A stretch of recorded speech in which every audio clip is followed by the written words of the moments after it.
Hey everybody, welcome to GGS Railways. My name is Greg. This is my YouTube channel. Today we're going to talk about caboose, probably the most common train car that probably most of us have. I guess the reason for that would be that any freight set, even the most basic set, would have had a caboose. If you look on eBay or any other platform, you'll find just tons and tons and tons of caboose. Now, today I kind of want to talk about values in general, and then values and kind of correlate them to the caboose, and kind of give you guys a perspective that maybe you've never thought about before. I know as an older man, like many of you, my perspective growing up was pre-war, a lot of value, etc., etc. And as time is going on, and generations and the torch for the train hobby is being passed, a lot of the younger folks don't care don't care much about this. The youngest caboose, it turns out, that I have is from 1973, and we'll get into that in a minute. But I don't know a lot of young people that are getting into the hobby that would be interested in a 1973 caboose at any price. So anyway, we're going to kind of look at the Lionel guide, which not my favorite thing, but it is a guide. And then we'll just kind of talk about it, and we'll see if we can align kind of our thoughts here, and maybe you'll get on the same page with me when it comes to value. Now, I'll just tell you that my opinions, especially among resellers and some collectors, is not very popular. But it is my opinion, and I'm trying to be helpful. I'm not trying to be talking anybody's collection down or anything like that. I'm sure you guys all have nice collections, probably much nicer than mine. In any case, let's get the video started. So when you think of your train cars, your rolling stock, what do you imagine being the most common car that you probably have? For many, it will be the caboose. And there's a good reason for that. If you have any kind of a freight set, it's always going to include a caboose regardless of whatever else it includes. So most everybody will have a caboose. So caboose tend to be one of the most common railroad cars. Now, in this video, we're going to talk about age and value and all those other good things that people like to argue about. And we're not going to argue about it, but it's going to be kind of an eye-opener, I suspect, for many as we go through the ins and outs of these cabooses. And we're going to be looking at the value guide, and I think I've probably told everybody my opinion of the value guide probably several times over now, but just in case you haven't heard it before, the value guide is simply a guide. You should buy or not buy something not based on value. That book says it should be based on what you like, what makes your heart happy. That's the value. If you're looking to resell something, that's a totally different video, a totally different person than me. I'm not going to give you advice on what to buy or what anything's worth. As a matter of fact, when people ask me what things are worth, I generally just avoid that conversation because my mind isn't geared that way. It's how it makes me feel. So let's get started. Okay, let's dispel some myths. So, for years and years and years in the model railroad world, pre-war, the older, the more valuable, right? This is a Lionel 117 caboose. This is the oldest caboose that I personally own. This caboose was made in 1912. So does that make it really, really valuable? No. According to even the guide, this is worth about $40. That's probably not what you're expecting, and just frankly, I didn't pay anywhere close to that for it. So to say that because something is pre-war or aged, especially in your rolling stock, is more valuable, that's a myth. That's a bygone of another time myth that at one time it probably was true, but in today's dollars, this is worth about $40. Of course, there are exceptions to every rule, and anytime you start talking about standard gauge rolling stock, that's kind of a different world.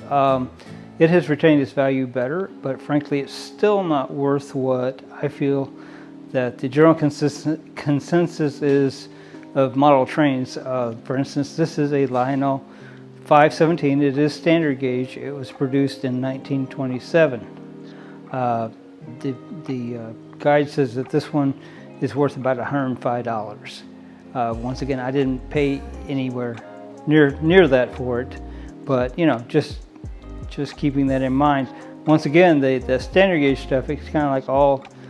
It almost shouldn't have even been a part of this video, but it is a caboose, so so I did include it. But standard gauge is kind of different rules, different things. Okay, so I guess one thing I failed to mention is that the Lionel 117 and the Lionel 517 were both standard gauge. So once again, the rules don't necessarily apply.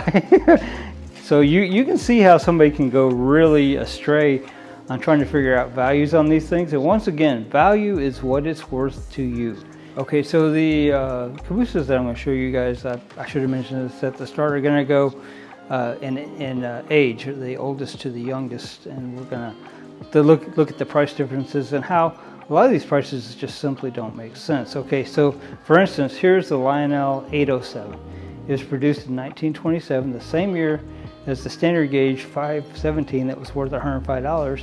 The Lionel 807 is worth $20 according to the guide. Once again, now to me, this is worth far more than $20. It's very colorful. It's very nice. Now it is the four-wheel no moving trucks, the less expensive line. But to me, I really like that. I think it's really beautiful. So to me, it would have been worth more than $20. Once again, you know, when you're talking about the guide, that's just a guide. Okay, here's a fun anomaly. As you may recall, if you saw one of my last videos, I was talking about when Lionel, during the Great Depression, bought out Ives, or they put them out of business, I guess.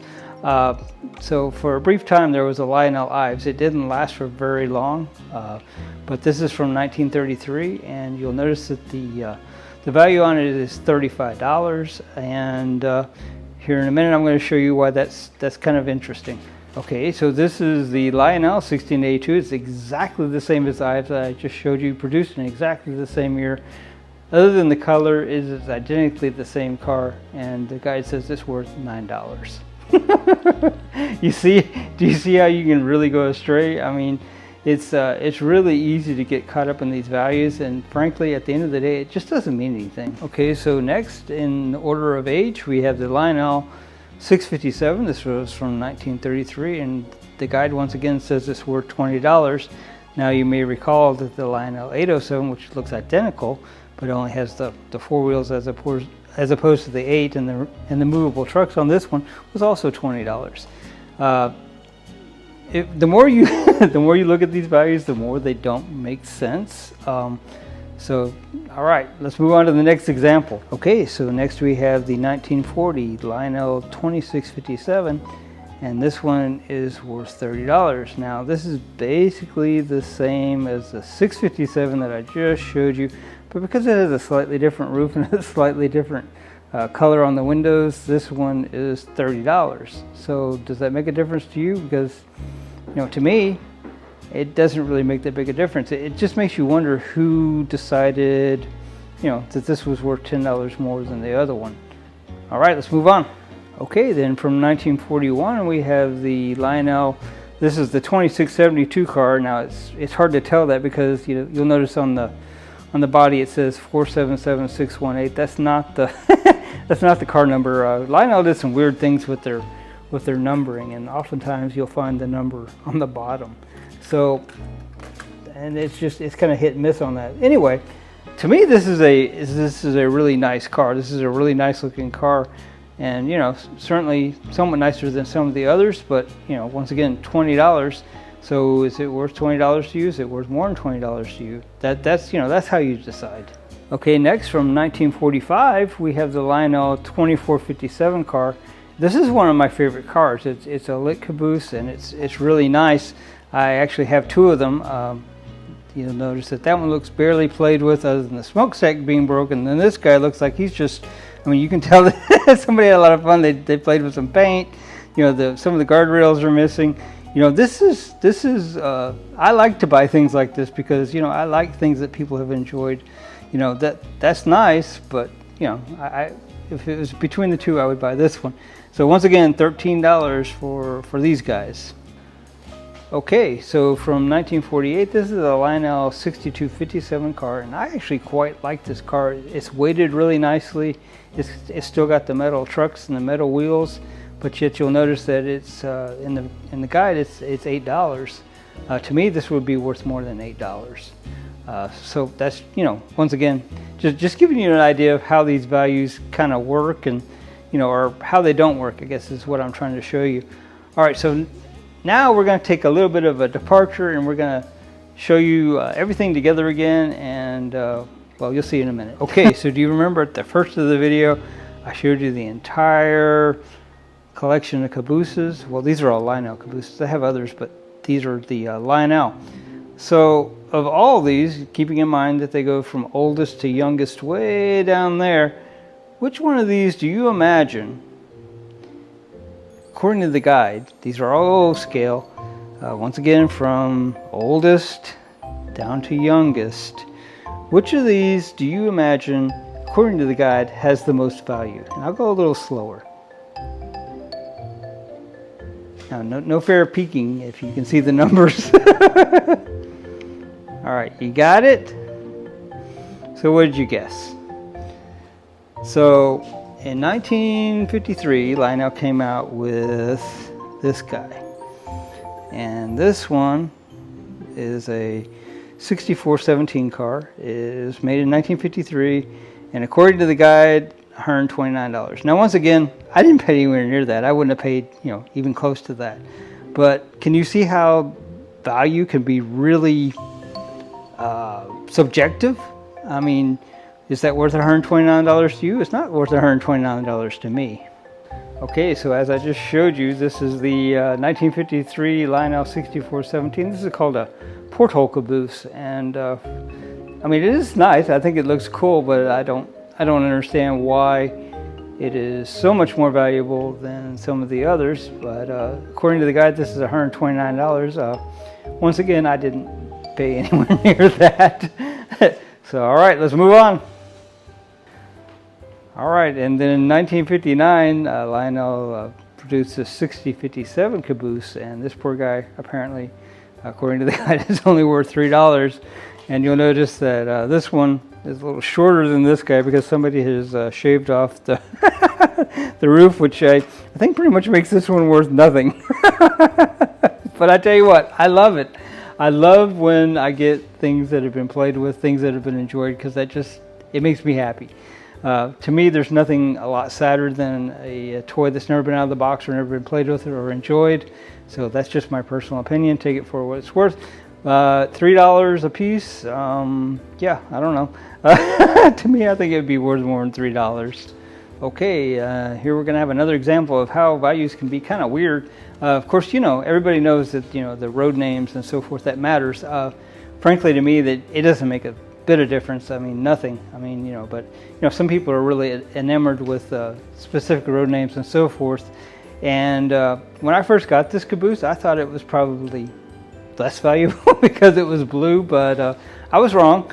This is from 1951. This is a Lionel 6017. And as you can see, it's the Boston and Maine car. And the guide says this one is worth $15. So that's interesting because, and let's see if I can do this without making everybody dizzy. This is also a Lionel 6017 rather. It was made in 1951, and this one is worth $4. So, granted, it's not a very beautiful car, but wow, $4?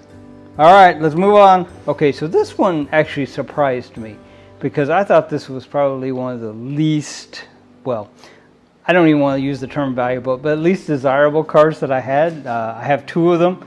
It was built in 1961, or production was started in 1961. It's the Lionel 6059 car, and according to the guide, this one is $14. So I don't know if you can figure out why that one's $14 and some of the others are $3, $8, $5, whatever. Then you're probably better than me, because yeah. Anyway, that's cool. Once again, you know, if you like it and you think it's a good deal, then it's a good deal. Okay, so this one really wasn't a surprise to me at all. This one, I don't know, for lack of a better way to say it, this one just kind of reeks of cheap. Although, you know, certainly we have ones that say that, you know, they're worth less. But according to the guy, this 1970 Lionel 9061 is worth $5. That's probably about what I'd give for it, frankly. All right, let's move on. Okay, so this one was surprising to me in the other direction, but once again, I do realize that, you know, different road names have different values and so forth. And this is the Grand Trunk Railroad. It's actually part of an entire set that I have, but this one was made, started production in 1970, the Lionel 9063, and this one is worth $15. It's not a whole lot different than the one that was $4, other than Grand Trunk Railroad. So, you know, road names matter. I mean, now if it doesn't matter to you, then it doesn't matter, right? All right, let's move on. Okay, so it turns out the youngest the youngest caboose I had was produced in 1973. Is the Lionel 9066, is the Southern caboose. This was part of my very first train set. I believe I got it in 1975 or 1976. I think it was produced up until 1976. So you'll notice that the value on this one says $7. I'm gonna try not to make too many shadows here, but I want to show you something. So this was my original one. You can tell it has been played with a lot. It has had a lot of accidents. It's not even great. So, you know, once again, while the guy says $7, I wouldn't trade it for anything. Even in this condition, I wouldn't trade it for anything. And that's kind of my point about the value. It's what it means to you. Okay, guys, I hope this video has helped you see some of the fallacy in what we call values in the model train world. Once again, you know, some of these apparently are quite valuable, and you know, depending upon how you think about it or how desirable it is to you, that's what should dictate, you know, what you want to pay for something. You know, regardless if it's, you know, if it's the $3 caboose or the ultra high $129 for actually not even great condition caboose. I don't quite get that one, but anyway. So, and once again, just keep in mind that just because it's old, it doesn't necessarily mean that it's super valuable. $40. All right, guys, I hope you enjoyed the video, and I hope you got out of it what I was hoping you would get out of it. Just my opinions and views on value. I know they don't align with a lot of folks in the model train world, but that is how I think about it. And for a lot of folks, you know, unless you're looking to resell this stuff or I don't know, do something otherwise, I think one of the common mistakes of the past that some generations before us have made is thinking that this is a financial investment. I'll just tell you that, you know, maybe not, but I think you'll lose a lot of joy and a lot of the fun that you'd have with these if you think about it like that. And I think that actually will take away from your value of it. I mean, regardless of what it's, you know, worth in the future or whatever. Once again, that's just my opinion. So, all right, guys. For my returning subscribers, thank you guys. Thank you, as usual, for putting up with my shenanigans, my rantings, my ravings. We really appreciate you guys. We could not do this without you. I hope you guys are enjoying the content that we're putting out there. If you have suggestions or comments or, you know, even criticisms, you know, we'd love to hear them, because, you know, at the end of the day, you know, we don't want to put out stuff that nobody wants to watch. All right, if you're not yet a subscriber, I'm going to say it like I've said it before. Why not? All right, I think we've talked about caboose, however you want to say it, as much as you can possibly talk about it. Probably one of the most common railroad cars that you'll find in any freight set or any freight, you know, lineup. Of course, you know, they wouldn't come with passenger cars or something like that, but if you look on eBay or anywhere else, if you're interested in caboose, you're gonna find plenty. There are plenty out there. All right, guys, with that, GGS Railways out.